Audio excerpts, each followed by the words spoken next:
Apple மரங்கள் காய்க்க தொடங்கிவிட்டது. பச்சை ஆப்பிள், சீனி கிழங்கு தோட்டம். இந்த இலை ஆடுகளுக்கு பன்றிக்கு நல்ல சாப்பாடாக போடுவார்.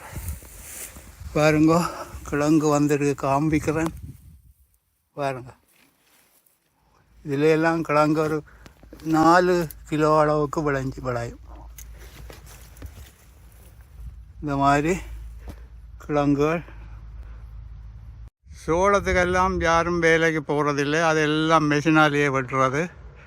மெஷின் இது கண்டொரு இயந்திரம் இருக்கின்றது. அதை போட்டு வெட்டும் பொழுது இந்த இலைகள் எல்லாம் தூளாக அடித்து அதுவும் ஆடு மாட்டுக்கு தீவனமாக வரும். சோளம் மாத்திரம் புறம்பாக வரும். அதை கொண்டு போய் இயந்திரம் மூலம் நசுக்கி எண்ணெய் எடுப்பார்கள். தெரியும் தானே, சோள எண்ணெய். முழு சோளமாகவும் விற்பார். போட்டிருக்கின்ற பாதின்ற மற்ற பக்கத்தில் எடுக்கிறேன் பாருங்க.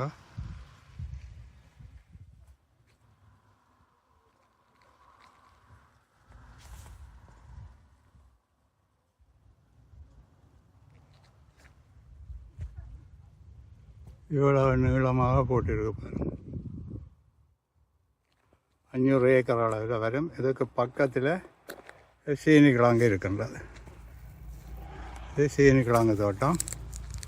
இது இன்னும் கூடிய நிலத்தில் போட்டிருக்கு சீனி கிழங்கு தோட்டம்.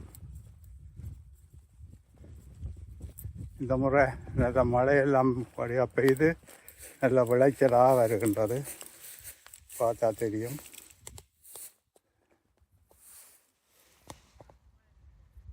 இதில் பெரிய கிழங்காக விழும். இன்னொரு பக்கத்தில் எடுக்கிறோன்னு பாருங்க, இவ்வளோ நீளத்துக்கு இருக்கான்ட்டு. அங்கே வரைக்கும் இருக்கு பாருங்க சோளம்.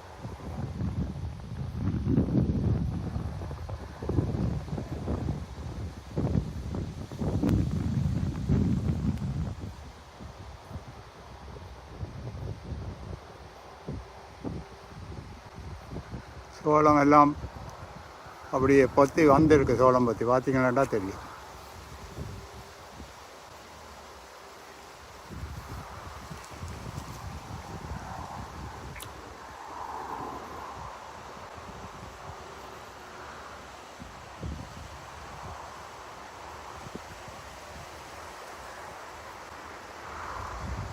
பெரிய பண்ணக்காரங்கள தோட்டம். இதுக்கெல்லாம் மானியம் கொடுக்குறார்கள் அரசாங்கம். இங்கிலாந்து கூட இங்கே உள்ள விவசாயிகளுக்கு மானியம் கொடுக்கின்றது. அவர்களுடைய அந்த வேர்ல்டு இதில் பதியப்பட்டு முந்தின காலத்தில் பதிந்ததின்படி இப்போவும் மானியம் கொடுக்கின்றது.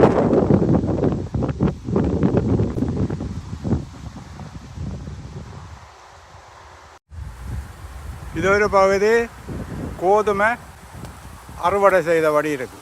அறுவடை செய்த நிலம் இப்போ உழுவார்கள். இப்பொழுது உடனே உழுது விடுவார்கள்.